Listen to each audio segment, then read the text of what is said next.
And what I tell buyers, I don't work with buyers right now, but in the past I have, and I've told buyers, even if you say you got cash or family, still take it to the SBA because the owner will believe that valuation more than he will yours. So even if you think you have cash and you can do it, the owner is going to be more comfortable with this, and you might go SBA eventually, anyways. And so it's just something that I think owners, when they hear the bank say, "Yeah, this is what we can do," they just feel more comfortable with it. Now, it doesn't mean that they're going to like that number, but it does take out some of that stuff that I've heard from owners like, well, I'm doing X revenue, but I could do Y revenue.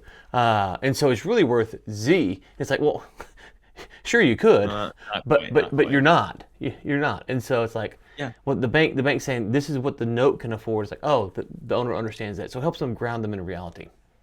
But by the way, talk to five of us. Yeah, yeah, yeah. You know, let's come now. If the numbers are all over the place, and they may vary. I mean, look, we don't do valuations. We're Mm, not.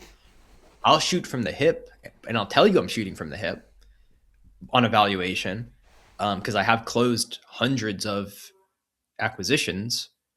But mostly, what the bank should be telling you and will tell you is how much debt we think the business can support. And the reason that's going to range is because there's only two numbers, right? It's the cash flow and it's the debt. And those are the two variables. And so the cash flow might be different because bank A is using all of your ad backs, bank B is using none of your ad backs, and bank C is using some of your ad backs. And then on the debt side, you can have it structured different ways with different seller notes, with different terms, with different SBA interest rates, and that will change as well. And then what's the number they're solving for? It's actually essentially the output. It's the debt service coverage ratio.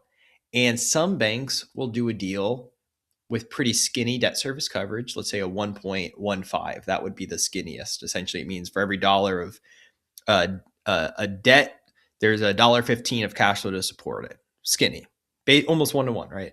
Just a little over. And then there's some banks that will go 150, 150. So for every dollar of debt, there's a dollar 50 of cash flow to support it. And I'm kind of somewhere in the middle personally at Truliant, like 125, 135 on most of our deals, kind of. So because of all those different nuances, you will probably get some different answers from bank to bank.